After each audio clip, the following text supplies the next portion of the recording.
2부 시작하겠습니다. 말씀을 나눌수록 양지의 전예진 작가님, 좋아하는 작품이나 영향받은 작가, 처음 문학과 사랑에 빠지게 된 이야기가 궁금해지는데요. 지금부터는 두 분의 첫 문학 이야기 코너로 넘어가 보겠습니다. 제가 읽어드리는 질문을 잘 들으시고 단답형으로 빠르게 대답해 주시면 됩니다. 이번에는 전예진 작가님부터 해주세요. 세상을 떠나 만날 수 없는 작가들을 포함해서 내가 정말 만나보고 싶은 작가는? 플래너리 오코너요. 네, 저는 박완서 선생님이요. 사랑하는 사람에게 추천해주고 싶은 세 권의 책이 있다면? 사람, 장소, 환대, 맛, 자기 앞에 생입니다. 네, 저는 권여선의 봄밤, 그리고 산도르 마라이의 유언, 디노 부차티의 타타르인의 사막. 네, 소설을 쓸 때 필요한 나만의 준비물 두 가지는? 미온수와 컵뚜껑입니다. 마감, 이어폰입니다. 나는 소설을 쓰기 위해 땡땡까지 해봤다. 번역까지 해봤다. 불닭볶음면을 2봉 먹어봤다. 네, 마지막 질문은 한 문장으로 대답해 주세요. 나에게 소설을 쓰는 마음이란? 숨을 고르고 한 발씩 내딛는 마음입니다. 벗어날 생각이 없는 미로입니다. 네. 이제부터 대답하신 내용을 하나하나 살펴보도록 하겠습니다. 첫 번째 질문은 내가 정말 만나보고 싶은 작가였는데요. 이 작가를 선택하신 이유가 있으실까요? 네, 저는 플래너리 오코너를 말했는데요. 네. 단편을 읽었을 때 너무 좋아서 충격을 받았던 기억이 있어요. 물론 읽고 충격을 받은 다른 작가의 소설도 되게 많은데 그중에 플래너리 오코너를 고른 이유는 작품을 보면은 사람에 대해 일말의 애정도 없는 것 같은 느낌이 들 때가 있고 또 종교적 신념에 대해서도 경계하는 것 같은 느낌이 드는데 막상 그녀의 삶에 대한 얘기를 찾아보면 독실한 가톨릭 신자이고 또 그녀가 쓴 편지나 비공식적인 글에서는 다른 면이 보인다고도 해서 정말 어떤 사람일까 궁금하고요. 또 이른 나이에 세상을 떠났는데 더 나이가 들어서까지 살았다면 어떤 사람으로 변하고 어떤 작품을 썼을지가 궁금해서 선택했습니다. 네. 또 네. 박완 선생님은 뭐라고 설명하기 힘든 특별함을 가지고 계신 것 같아요. 네. 이거를 이렇게 말씀드리면 선생님한테는 좀 결례가 될 수도 있다는 생각이 드는데 네. 사실 그 박완서 소설을 읽으면 분석하려고 들면은 이게 뭐지? 이거 뭔데? 약간 그런 게 있거든요. 근데 분석하려고 보면은 잘 모르겠는데 마음을 열고 들어가 보면은 빠져들어서 읽게 되는 그런 힘이 있거든요. 뭐 제가 생전에 만나뵌 적은 없지만 그냥 한번 만나뵐 수 있었으면 얼마나 좋았을까? 그래서 소설 이야기를 했어도 좋고 네. 아니면 그냥 시시콜콜한 이야기를 했어도 저는 되게 좋았을 것 같아서 네, 박완 선생님. 네. 네. 자, 두 번째 질문은 사랑하는 사람에게 추천하고 싶은 세 권의 작품을 고르는 거였는데요. 하나씩 간단하게 소개해 주시면 좋을 것 같아요. 네, 사람, 장소, 환대는 많이 읽어보셨겠지만 거칠게 요약하면 사람임은 일종의 자격이고 그 자격은 장소와 연결이 되어 있고 그런 관점에서 환대라는 것은 어떻게 사회를 유지시킬 수 있는가 그런 것들을 얘기하는 책인데요. 제가 사랑하는 사람도 사람과 섞여 사회에서 살아갈 텐데 좀 더 넓은 시각으로 좀 더 객관적으로 자기의 판단이나 결정을 바라보면 좋겠다. 그런 생각으로 골랐고요. 네. 그 다음 두 권은 유쾌하고 따뜻한 책을 읽었으면 좋겠다는 마음으로 골라봤어요. 그래서 맛은 읽으면서 웃었으면 좋겠다 하는 마음으로 자기 앞의 생은 저나 혹은 다른 누군가와 이별을 겪은 뒤에도 나아갈 힘을 얻기를 바라는 마음으로 골라봤습니다. 네. 또 양지 작가님. 네. 처음에 권여선 작가님의 봄밤을 골랐는데요. 네. 이건 사실 책은 아니고 단편 소설. 네. 네. 안녕 주정뱅이라는 책에 실려 있는데요. 저는 이게 정말로 있는 힘을 다해서 최선의 사랑을 다하는 연인의 이야기라고 생각하거든요. 네. 그래서 남들이 봤을 때는 그게 좀 추할 수도 있고 이해받기 어려울 수도 있지만 그것이 그럼에도 불구하고 그렇게 한다. 최선을 다해서 네, 사랑을 한다. 네, 그런 점이 굉장히 저는 울림이 있었던 글이었어요. 네, 그래서 골라봤고요. 그리고 이제 산도르 마라이의 유언이라는 소설은 이제 짧은 한 경장편 정도 되는 소설인데요. 네. 처음에는 타이밍이 어긋난 연인이 나와요. 약간 초로에 접어든 연인인데 그렇지만 이 남자가 굉장히 충격적인 캐릭터거든요. 인류의 쓰레기라는 표현까지 해요. 화자인 여자가. 네. 네, 그럼에도 불구하고 저는 이게 사랑의 미스테리를 다루고 있다고 생각해요. 그럼에도 불구하고 왜 인류의 쓰레기를 나는 사랑하고 네. 내어주는가. 그것이 사랑의 미스테리라는 생각이 들어서 사실은 좀 의견이 갈릴 수도 있는 거라서 사이 좋은 연인에게 추천하기에는 싸울 수도 있는 소설이기는 한데 한 번쯤 언급을 해보고 싶었고요. 그리고 디노 부차티의 타타르인의 사막은 제가 비교적 최근에 읽은 글 중에서 골라봤는데요. 네. 삶이 무엇인지, 인생이 무엇인지, 그리고 과정과 결과는 무엇인지 그런 것들에 대해서 굉장히 숙연하게 생각하게 하면서 그리고 굉장히 아름다웠어요. 네, 그래서 인상 깊었기 때문에 만약에 사랑하는 사람에게 좀 권해주고 싶은 책입니다. 네. 세 번째 질문으로 넘어가 볼까 하는데요. 소설을 쓸 때 필요한 준비물 2가지입니다. 그 2가지 선택하신 이유를 좀 소개해 주세요. 저는 미온수랑 컵뚜껑을 얘기했는데요. 뚜껑이라는 게 너무 재밌네요. 저는 작업할 때 물을 항상 옆에 두거든요. 네. 왜냐하면 그렇게 안 하면 물을 의식적으로 잘 안 마시기도 하고 또 물을 많이 마셔야 화장실에 가고 싶어서라도 오래 안 앉아 있잖아요. 근데 오래 앉아 있으면 허리가 아프기 때문에 네, 그리고 미온수인 이유는 제가 한때 2달에 한 번꼴로 위염 장염이 나서 병원에 자주 갔는데 하루는 그 병원 1층 약사님이 미지근한 물을 마시라고 하시는 거예요. 네. 그래서 반신반의하면서 마시기 시작했는데 그 뒤로 나아져서 찬물을 안 마시기 시작했어요. 네, 그리고 컵뚜껑은 제가 한번 날파리를 잡으려다가 노트북에 물을 쏟은 적이 있어가지고 네, 그 이후로 근데 막상 쏟으면 어떻게 될지 모르겠어요. 컵뚜껑이 얼마나 지켜줄지는 모르겠는데 그래도 뭔가 심리적인 안정감을 위해서 항상 하고 있습니다. 네.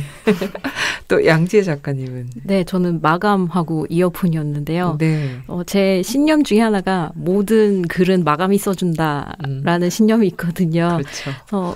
약간 농담처럼 하는 말이기는 하지만 압박감이 정말 중요한 것 같아요. 네, 써야 한다라는 압박감이 중요하기 때문에 그 마감이 정말 물리적으로 프로가 돼서 마감을 지켜야 돼. 이것뿐만 아니라 나 자신과의 약속도 사실은 마감이기 때문에 그게 중요하다고 생각하고요.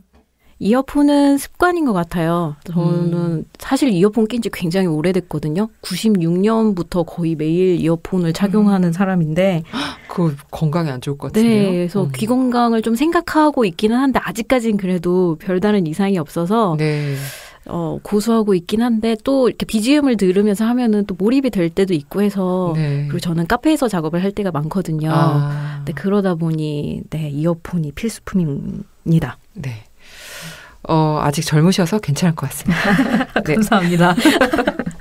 네, 다음 질문은 소설 쓰기 위해서 땡땡까지 해봤다. 이건데 조금 더 소개해 주시면 좋을 것 같습니다. 네, 번역까지 해봤다고 했는데요. 사실은 좀 그럴듯한 대답을 하고 싶어서 표현을 이렇게 했는데 제가 박제사가 나오는 소설을 구상하다가 박제에 대한 자료가 너무 없는 거예요. 그래서 이제 박제 방법이 적힌 책이랑 미국 자연사박물관에서 나온 원서를 사읽은 적이 있어요. 그래서 이제 아무래도 여러 번 보겠다 싶어서 간단한 번역을 하면서 읽었는데 결국 소설이 중간에 막혀서 제대로 쓰지는 못했지만 그래도 여기서 이렇게 한번 말해보게 되네요. 네. 마무리해 주시면 좋을 것 같습니다. 기대하겠습니다. 네. 왜냐하면 또 박제라고 하니까 뭔가 또 그로테스크하면서 흥미로운 이야기들이 나올 것 같은 생각이 드는데요. 또 양지혜 작가님. 네, 저는 불닭볶음면을 너무 먹어봤다 했는데요. 저는 뭐 매운 걸 그렇게 즐기지는 않아요. 근데 왜 글을 써야 하는데 졸리거나 유독 힘이 없을 때 있잖아요. 불닭볶음면을 먹으면 힘이 나고 졸음이 좀 쫓아질 때도 있습니다. 그래서 그거를 제가 즐기지 않는 제가 2봉을 먹었다는 건 그날은 정말 열심히 썼다는 의미라서 그렇게까지 해봤습니다. 네. 그 매운맛이 통각이잖아요. 네. 그러니까 사실은 약간 자해하는 느낌으로. 근데 일시적으로 이렇게 힘을 이렇게 낼 수는 있더라고요. 맞아요. 네.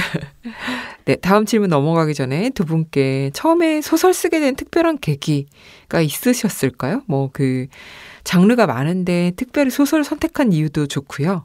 좀 소개해 주시면 좋을 것 같습니다. 저는 그냥 단순하게 소설이 제일 재밌었어요. 네, 그래서 어릴 때는 잠깐이라도 노는 시간이 있으면 대부분 소설을 읽었어요. 그래서 막 밥 먹을 때도 소설을 읽으면서 밥을 먹고 막 이랬었는데 그래서 자연스럽게 나도 이런 글을 쓰는 사람이 되고 싶다고 생각했던 것 같아요. 양지혜 작가님은요? 네, 저는 사실 시를 쓰기에는 좀 수다쟁이고 수필을 쓰기에는 좀 거짓말쟁이라서 그렇지 않았을까라는 생각을 했는데요. 네, 네, 농담이고요. 저도 수다쟁이지만 네, 저도 비슷하게 소설을 많이 읽었었던 것 같아요. 왜 그랬을까는 어린 시절에 저에게 물어봐야 할 것 같은데 자연스럽게 소설을 많이 읽다 보니 소설로 자연스럽게 오지 않았는가. 물론 네, 이과 같은 책을 쓰기는 했지만 네. 네, 아무래도 소설을 선택하는 데는 확실히 그 내러티브가 주는 재미랄까? 이런 것들이 작용을 좀 확실히 하는 것 같습니다. 이 소설 어쨌든 잘 안 풀릴 때는 두 분 다 어떻게 스트레스 푸시나요? 저는 소설이 막힐 때는 사실 스트레스를 받으면서 딴짓을 하는 편인데요. 근데 진짜 왜 잘 안 풀릴 때 고민해서 풀면 되는데 덜컥 두려워져서 멈추게 되는 것 같아요. 그래서 아직 생각을 덜한 부분이라서 잘 모르니까 그래서 두려워지는 것 같은데 그래서인지 미래에 내가 수습하겠지 아니면 미완성인 상태로는 절대로 발표하지 않겠다 이런 생각을 하면 좀 마음이 차분해지면서 다시 여유가 생기더라고요. 그래서 그렇게 얘기하면서 계속 써보려고 노력하는 편이고요. 스트레스를 푸는 방법은 저도 늘 고민하는 문제인데 좋은 영화나 소설이나 뭐 어떤 배우고 싶은 작품을 보거나 아니면 낯선 곳을 걸으면 좀 풀리는 기분이 들더라고요. 아, 네. 또 양지 작가님은? 네, 저는 스트레스를 사실 따로 푸는 것 같지는 않거든요. 네. 저는 사실은 만약에 글을 쓰다가 막히면은 글 외에 다른 것으로는 사실 잘 안 풀리는 것 같다는 생각이 들어요. 결국 막힌 부분을 뚫고 나가야 되는 것 같거든요. 그럴 때는 아예 뭐 그 문제에서 벗어나서 뭐 산책을 하든지 뭐 다른 거를 해라라는 조언도 있지만 사실 그럼 더 초조해지고 저는 오히려 역효과가 있는 것 같아요. 저한테는. 네. 그래서 저는 되든 안 되든 그냥 가만히 앉아 있고 네. 굳이 회피하고 싶으면 자료 조사를 하거나 네. 아니면 다른 소설을 쓰기 시작하거나 그런 식으로 어쨌든 일단 소설을 쓰려고 앉아 있는 것 같아요. 네. 그런 것도 좀 방법일 것 같기도 합니다. 이 소설이 막히면 약간 다른 걸 시작해 본다든지. 네. 자, 이제 마지막 질문인데 나에게 소설을 쓰는 마음이란 무엇인지 여쭤보았는데 조금 더 소개해 주세요. 저는 숨을 고르고 한 발씩 내딛는 마음이라고 대답했는데요. 소설을 쓰려면 허구의 세계와 그 안에 있는 인물을 구상해야 하잖아요. 네. 그 새 소설을 쓸 때마다 그게 두렵고 막막하거든요. 그럴 때 마음을 잘 잡아가면서 조금씩 해가는 게 저한테는 중요한 것 같아요. 네. 또? 네. 저는 벗어날 생각이 없는 미로라고 말씀을 드렸는데요. 네. 소설은 저한테 되게 신비로운 것이 너무 어렵거든요. 쓰는 게 마냥 행복하지만도 않고. 네. 그리고 또 잘 쓰시는 분들 보면 굉장히 질투가 나서 네. 아, 내가 이것밖에 안 되는 인간인가? 질투나 하고 있는 인간인가? 이런 생각이 들 때도 많아요. 네. 그렇게 자괴감에 빠지면서도 놓고 싶진 않거든요. 도망치고 싶은데 또 정말로 도망칠 거야 하면은 도망치고 싶지가 않거든요. 네, 그래서 제가 벗어날 생각이 없는 미로라고 말씀을 드렸습니다. 네. 이렇게 열심히 작업을 하시는 두 분께 소설을 쓸 때 가장 경계하는 마음이 있다면 무엇일지 여쭤보고 싶습니다. 저는 어떤 인물을 도구로 사용하는 일을 가장 경계해야 한다고 생각해요. 네. 특히 제가 그러고 있으면서도 그 사실을 자각조차 못하고 있는 건 아닐까. 그게 늘 걱정하고 경계하는 부분이에요. 네. 네. 저는 어떤 요소에 특별히 집착하는 것을 안 하려고 합니다. 그게 뭐 문장이거나 특별히 마음에 드는 인물이거나 설정이거나 뭐 장면일 수도 있는데요. 네. 그게 애정이 깊어지는 부분이라고 하더라도 제 자아가 너무 들어가 있고 그게 소설에 도움이 되지 않는다면 과감히 버리는 것. 사실 잘 못하는 부분이긴 한데 네. 그걸 잘하는 작가가 사실 훌륭한 소설가가 아닌가라는 생각을 해봅니다. 네. 소설을 쓸 때 작업을 시작할 때 뭐 어떤 루틴이 있으신가요? 뭐 책상 풍경 같은 것도 궁금하고 또 뭐 소설 쓰기랑 관련 없는 또 생활 루틴 이런 것들도 있을 텐데 그런 게 있으면 좀 소개해 주세요. 저는 굉장히 규칙적으로 생활을 해요. 네, 매일 비슷한 시간에 일어나서 네. 산책을 하고 밥을 먹고 일어나서 산책을 한다고요? 네. 네. 대단하십니다. 그리고 소설을 쓰고 다시 밥을 먹고 이런 식으로 생활을 하는데 네. 그게 혼자 일을 하다 보니까 네. 누가 뭐 해라 이렇게 해주는 사람이 없잖아요. 네. 그럴 때 뭔가 저만의 리듬을 유지해주는 방법인 것 같아요. 그렇게 할 때 몸도 제일 편하고 그런 생활이 저한테는 맞다는 걸 최근에 더 느끼는 것 같아요. 저는 일어나서 일단 드라마를 보는데 그런 부분은 좀 생략을 하고 사뭇 다른데 네, 또 작가님. 네, 저 너무 존경스러운데요, 지금. 네, 저는 카페에서 작업을 하는데요. 네. 저는 일상적인 루틴을 잘 못 견디는 것 같아요. 그래서 써야겠다는 생각이 들 때 일단 매일매일 하는 게 루틴이다. 그 정도밖에 안 되고 네. 대부분 카페에서 작업을 하기 때문에 꼭 하는 거라게 있다면 일단은 음식을 주문해야 하잖아요. 네. 주문한 음식을 드시면서 쓰시는 분도 계실 텐데 저는 그냥 다 먹고 합니다. 네. 카페 갔을 때 네. 샌드위치 같은 게 있으면 네. 물을 흘리는 일이 그러니까 발생하지 않습니다. 저는. 네. 두 분 작가님 이야기 하다 보니까 너무 즐거운데 요즘에 가장 마음을 많이 쓰는 관심사가 있다면 또 소개해 주세요. 뭐 푹 빠져 있는 음악이나 영화나 음식 뭐 이런 것들도 좋고요. 뭐 다른 좋아하는 것들 좀 소개해 주시면 좋을 것 같습니다. 전 최근에 마르셀 신발 신은 조개라는 영화를 봤는데요. 그 영화가 너무 좋아서 제가 각본집을 사고 싶다는 생각을 한 적이 없는데 이 영화는 각본집이 있다면 사서 머릿속에 다 집어넣고 싶다 이런 생각을 할 정도로 좀 재밌게 봤고요. 네. 그리고 그 최근에 홍콩에 있던 구룡성체라는 곳을 알게 됐는데 네. 거기가 너무 흥미로워서 그 관련 자료를 이것저것 찾아보고 있습니다. 구룡성체. 네. 네. 다른 분들도 좀 찾아보시면 좋을 것 같습니다. 네. 또 네. 양혜지. 네, 저는 음악을 좋아하는데요. 네. 락 음악을 좋아하는데 제 최애 밴드가 어제 컴백했습니다. 누구는 블러라고 네. 브리팝 밴드인데요. 블러 제가 듣는 네. 굉장히 오래된 그쵸. 네. 우리나라에 딱 한 번 97년에 왔었는데 네. 그때 저는 굉장히 어려가지고 꿈도 못 꿨는데 사실 그때는 블러가 있는지도 몰랐고요. 그렇죠. 네. 그래서 앨범이 우리나라에서는 발매가 안 됐고 네. 이제 어제 영국에서 발매돼서 주문을 해놨는데 네. 아직 들어보지는 못했지만 아무튼 내한을 오지 않을까, 두 번째 내한을 오지 않을까 그렇게 행복 회로를 지금 돌리고 있는 중이고요. 네. 뭐 좋아하는 건 아니지만 최근에 꽂힌 건 뭐냐면 사투리에 꽂혔는데 네, 사투리 저는 지금 대전에 살고 있지만 서울에서 태어나서 쭉 서울에서 자랐거든요. 네. 근데 저는 굉장히 의문이 요즘에 드는 것이 왜 서울 사람인 나는 경상도 사람이 진지한 말을 하는데 웃기게 들릴까? 거기에 뭔가 그런 성조나 억양에서 주는 뭔가가 있는 걸지 아니면 제가 표준어라는 것에 대한 그런 선입견이나 편견이 작용해서 그냥 웃기게 들리는 건지 굉장히 의문이고 주변에 좀 물어보고 다니는데 제 스스로도 만족할 만한 생각을 못했고 답변도 못 들었어요. 네, 좋은 의견 있으면 말씀해 주시면 감사하겠습니다. 예전에 저 부산에 계신 분하고 대화를 나누는데 자기는 서울에 오면은 서울 사투리 때문에 너무 힘들다고 하더라고요. 근데 이제 그것이 일종의 저는 공격으로 느껴졌거든요. 그러니까 왜 부산만 사투리냐? 서울도 사투리야. 네.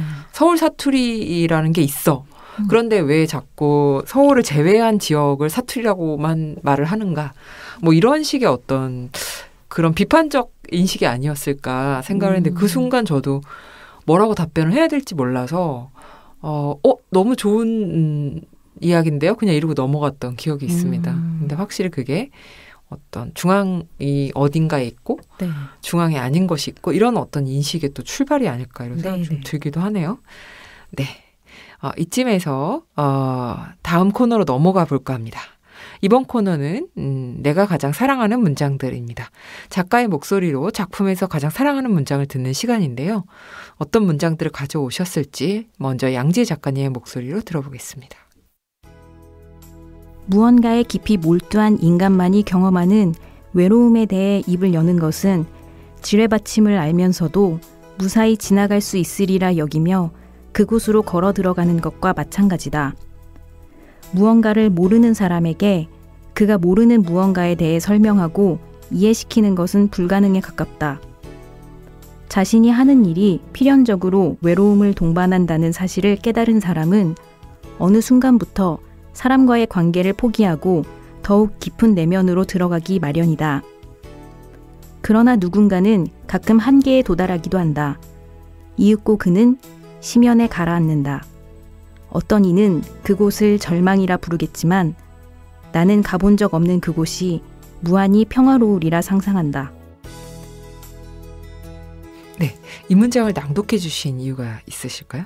네, 제가 이 소설을 서사를 완성하고 나서 그래서 이 이야기는 만들어졌고 인물들도 결정이 됐는데 그럼 나는 여기에 대해서 이 소설로 무슨 말을 하고 싶지? 라는 질문을 던져봤어요. 네. 그랬을 때 저는 이 소설이 평화에 관한 이야기였으면 좋겠다라는 생각을 했거든요.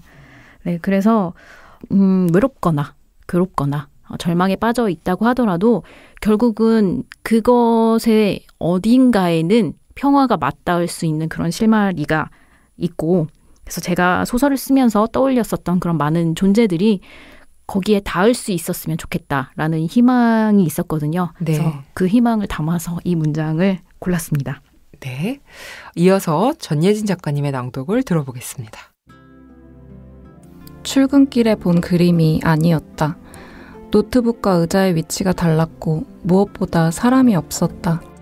눈을 가늘게 뜨고 그림을 다시 바라봤다. 유차장은 이곳에서 그림을 바꾸는 걸까? 그녀를 찾아 주변을 둘러보았다. 어느새 로비는 인적없이 조용했고 경비원만이 자리를 지키고 서 있었다. 정면에서 식기가 맞부딪히는 소리가 났다. 소리를 따라 그림을 쳐다보았다. 책상과 의자 사이로 여자의 허리가 불쑥 솟아오르더니 뒤이어 어깨와 머리가 올라왔다. 여자가 의자에 앉은 뒤 도시락 뚜껑을 열고 밥을 떴다. 렌틸콩과 귀리가 섞인 듯한 자주색 잡곡밥이었다. 그림에 시선을 고정한 채로 천천히 뒷걸음질 쳤다. 오른발을 뒤로 내딛는데 구두 끌리는 소리가 났다. 여자가 수저를 내려놓고 의자를 돌렸다. 걸음을 멈추고 숨을 죽였다. 여자가 나를 보고 있었다. 그녀의 동공에 찍힌 녹색과 밝은 회색이 번지듯 흔들렸다. 그녀가 눈썹을 올리더니 입을 꿈틀거렸다. 네, 잘 들었습니다. 이 문장을 낭독해 주신 이유가 있을까요? 이 문장이 전체적인 이번 소설집의 느낌을 보여주는 부분이라고 생각해서 골라보았습니다. 네. 문장의 소리 청취자분들 혹은 독자분들이 두 작가님의 첫 책을 이렇게 읽어주었으면 좋겠다. 혹은 이걸 꼭 발견해줬으면 좋겠다 하는 그런 부분들이 있으실까요? 네. 저는 세상에는 다양한 사람들이 있잖아요. 비범한 사람도 있고 아닌 사람도 있고 저처럼 뭔가 행동하지 않고 좀 게으른 편인 사람들도 있을 텐데 다 그래도 괜찮고 네. 다만 누군가가 마음의 문을 두드리면 한 번쯤 손을 내밀어 보는 것도 괜찮다. 굉장히 그게 모든 것에 대해서 그러기는 어렵겠지만 무언가 와닿는 것이 있으면 한번 과감해지는 순간이 있었으면 좋겠고 그러면 우리에게 정말 유령처럼 잘 모르던 존재도 뭔가 따뜻한, 의외로 따뜻하고 그런 존재라는 걸 알 수 있을 수도 있으니까요. 한번 그런 순간이 오면 놓치지 않으셨으면 좋겠습니다. 네. 또 작가님. 저는 만약 내가 소설 속 인물이라면 어떻게 했을까? 그리고 같이 읽는 분들이랑 너는 이런 상황이면 어떻게 했을 것 같니? 이런 얘기를 나눠보시면서 읽어보시면 재밌지 않을까 싶습니다. 네. 두 작가님 다음 작품 기대가 되는데요. 앞으로의 계획 좀 소개해 주실 수 있을까요? 네, 전 지금 언어에 대해서 쓰고 싶은데요. 아까 사투리도 말씀을 드리긴 했지만 구상하고 있는 것은 중국 국적의 여성과 한국 국적의 남성이 일본을 거쳐서 한국에서 다시 재회해서 일본어로 대화하는 소설이에요. 네. 네. 그리고 저는 습작생 시절부터 나는 연애 소설을 쓸 거야 이렇게 공언하고 다녔거든요. 네. 근데 한 번도 성공해 본 적이 없는 것 같아요, 제대로. 이번에는 좀 성공을 해보려고 노력해보겠습니다. 네. 목이 메이시나 봐요. 네. 말이 잘 안 나오네요. 해보겠습니다. 네. 화이팅. 화이팅. 네. 화이팅. 또 전예진 작가님도. 네, 저 또 장편을 준비 중인데요. 꽤 오랫동안 붙잡고 있는 글이 돼버렸는데 네. 올해는 꼭 마무리해서 내년에라도 보여드릴 수 있었으면 좋겠습니다. 네. 화이팅. 네, 화이팅. 네, 이제 두 분을 보내드려야 할 시간인데요. 오늘 두 분 함께 자리하시면서 첫 책, 작품을 가지고 이야기 나눠보았습니다. 소감 좀 말씀해 주실 수 있나요? 저는 너무 즐거웠고요. 옆에서 계속 소리 죽여서 웃고 있었어요. 아. 그래서 오기 전에는 너무 떨렸는데 네. 얘기도 너무 잘 들어주시고 또 같이 두 작가님이 말씀하시는 동안 저는 긴장이 점점 풀렸던 것 같아요. 네. 그리고 양지혜 작가님 책을 너무 재밌게 읽은 독자로서 감사합니다. 옆에서 얘기를 들을 수 있는 게 너무 재밌었습니다. 네, 또 작가님. 네, 평소에 저는 생각을 잘 안 하려고 하는 스타일이거든요. 네, 게을러가지고. 네, 덕분에 저에 대해서, 제 글에 대해서, 그리고 또 제가 쓰고 있는 소설이라는 것에 대해서 한 번씩 생각해 볼 수 있는 기회가 돼서 정말 뜻깊은 시간이었고요. 저도 이제 전예진 작가님, 네, 선배님이신데 저보다 네, 함께 할 수 있어서 더 뜻깊고 영광이었습니다. 감사합니다. 네, 마지막으로 소설가로서의 꿈이 있다면 무엇이 있으실지 말씀해 주시면 좋을 것 같아요. 네, 모르는 것이나 마주하고 싶지 않은 것에 대해서 어물쩍 넘어가지 않는 작가가 되고 싶습니다. 또 매번 재미있는 이야기를 하는 작가로 기억되면 좋을 것 같아요. 네. 저는 어느 날 시간이 흘렀을 때 양지혜 작가가 이만큼이나 썼어? 하면서 책이 이렇게 쌓여 있었으면 좋겠다. 독자님들이 발견하시게 됐으면 좋겠다라는 생각이 들었고요. 그리고 이거를 같은 작가가 썼다고? 약간 이런 생각이 들어도 좋을 것 같아요. 아, 네. 네. 다양한 세계를 보여줄 수 있는. 네, 정말 끝으로 이제 청취자 여러분께 끝인사 부탁드릴게요.